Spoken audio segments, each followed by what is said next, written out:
What's up everyone, John from ARTV. It is time for a review that I am very excited about because I forgot how much I love this album. Rated R, the second studio album by hard rock band, Queens of the Stone Age. The pet project of Josh Homme. You guys know him, some of you guys love him, some of you guys hate him, some of you guys don't like his ego. I can't say I'm a huge fan of the ego, but like I said in my recent episode of 7 on Sunday about bands with revolving door lineups, the ego doesn't matter whenever you're getting music like this. I mean, don't be a total dick, but at the same time, if we're getting stuff like Rated R all the way up to Like Clockwork, who's complaining all that much? This was the follow-up to their 1998 self-titled debut, an album that still hasn't totally won me over time. I think it's good. It showed a lot of signs of what was to come, but Rated R is where it all started. This is the first album to have Mark on the backing vocals, and he was with them from 2001 to 2005. And Nick Oliveri, I hope I'm saying that right. Oliveri, I practiced this. Come on, John. This album was released in the summer of 2000 and had a couple of breakout songs for them. Feel Good Hit of the Summer, which you saw at the start of this video, is something that is just a list of drugs and then alcohol at the end. It's just what exactly is going on there? Well, it was a trip through the desert with Josh Homme trying to recall what all he had put in his body the night before. That and Monsters in a Parasol are ones that kind of broke out and started getting the attention of fans, critics. They really started to rise to the attention of certain people. Interscope had scooped them up at this point, signed them to a record deal, and this album and Songs for the Deaf are probably the most unique and varied in their discography, at least in terms of the amount of people contributing to it vocally. Now, on this record, you've got multiple people doing lead vocals on different tracks. You've got Mark on In the Fade, track number 8, and then you've got Nick handling duties on some of the best songs on this thing. Honestly, I love the vibe of Autopilot, Tension Head, and then the short, sweet thunderbolt of a track that really sends me reeling, Quick and to the Pointless. I love the title of that one because quick and to the point, snappy, get it done. It's a short track, but it's quick and to the pointless. His shouts on this track are just ecstatic, orgasmic, and there are so many moments like that all throughout Rated R. Now, what's ironic here is that Josh Homme writes a lot of the lyrics, obviously is known as the lead singer of this band, but just over half is all that he sings on. 6 out of 11 tracks are the only ones where he has lead vocal duties. Granted, one track, Lightning Song, is an instrumental, a fantastic one I might add. One of their longtime collaborators teamed up with them to help write that one, and they're a little bit known for that, I suppose, throwing in a slower song like that, like Mosquito Song, that later appeared on Songs for the Deaf. Obviously, you have Lightning Song right near the end here. What I'm getting at is that this band isn't just kept in the confines of their genre. Stoner rock, sludgy rock, desert rock, space prog, acoustic, they're all over the place. They can go from shouting to acoustic just like that, and it doesn't even feel abrupt. Rated R starts off with the sunbeam of energy that is Feel Good Hit of the Summer. You will be rip-roaring, singing at the top of your lungs to the lyrics that are very repetitive. They're just saying the same thing over and over again, but by the 5th time you're hearing it, you can't help but shout along, especially as those riffs are getting stuttered and then they finally break in, and as you're just ripping, reeling through this song, maybe you're drunk or on something else yourself. Hopefully not. Don't do drugs, kids. But if you're particularly on some sort of trip, I think you're gonna have a blast. I have a blast just sitting in my bedroom, sitting there singing this at the top of my lungs. But how does that set the tone for Rated R? Well, the thing is, it really doesn't. It's kind of misleading. They're not a joke of a band by any means, and people might look at that and be like, well, this is just a silly song where he's listing the name of drugs and stuff. But that transitions somehow perfectly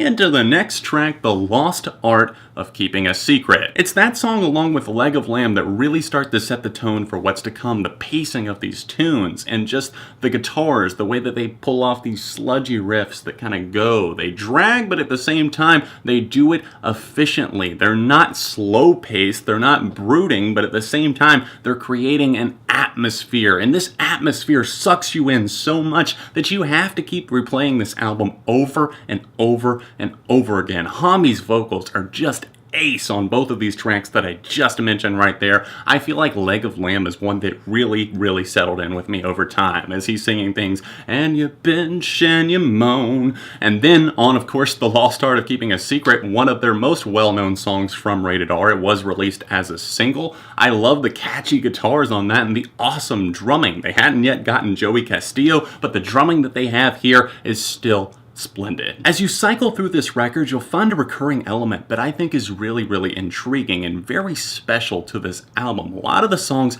open up with this slow, brooding vibe to them. It's kind of like that desert rock riff, like you're in the middle of nowhere, and it's drawing you in for what's to come. And the first example of that I can really think of is Autopilot and Better Living Through Chemistry. One of my absolute favorites, the latter of those, in the entire Queens of the Stone Age discography. Holy shit, what a song we have on our hands. It showed progressive tendencies, maybe a little bit of Hami's old band Caius's influences here, and that is showing up in its best form possible. This song is phenomenal on every level. It stretches itself out, it builds up, it breaks down, and then it smacks you upside the head with guitars again. Hami did everything right. The whole band came together and penned and composed a fantastic fucking song that just really, like I said, it's long, it has multiple parts to it, but it doesn't feel lengthy at all. You are drawn to the vibe so much. It has that big build-up, there's so much suspense there, and you see other elements of that left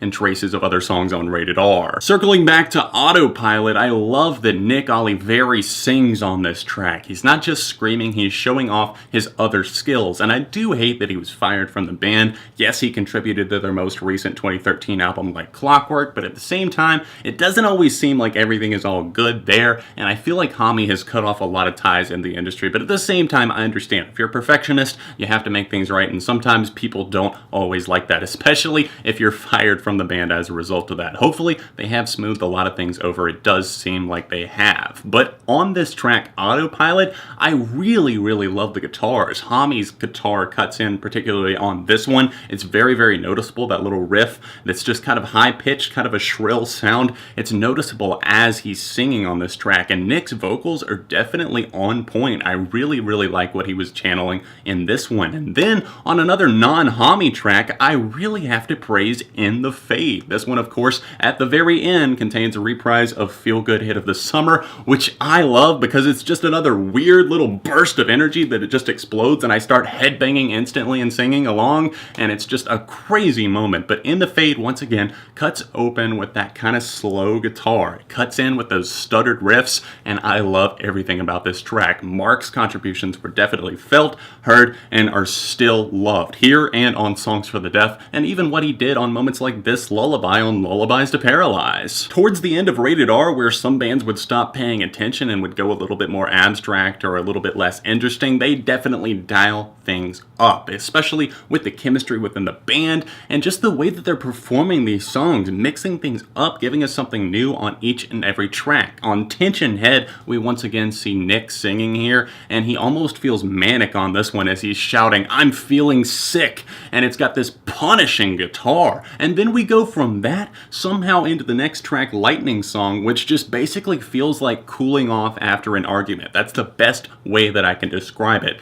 And we go from that very gracefully and naturally into the final song, and definitely one of the best Queens of the Stone Age tracks, I think, I Lost My Headache. Josh Homme is so proud of this one. He still talks about it all these years later. This is one that's kind of talking about prescription drugs, it seems like. Obviously, if you're looking at the cover of this record, and especially the deluxe edition artwork, it's alluding to prescription pills and the way that they're abused, the way that they're used, and things, and how they translate to his own personal life. And it's a very interesting and somber moment here. Once again, we're getting those kind of almost space proggy guitars, and this thing is just kind of maneuvering around. It's very sly. It's like hiding right behind a corner. You don't know what's going to pop out next. And he just really lays it down with what he's feeling, kind of paranoia, scared, not exactly knowing what he's doing and what something could due to him, but it's one of those things where you get involved in the world. You get lost in the music of the song because this thing is so elegant and majestic.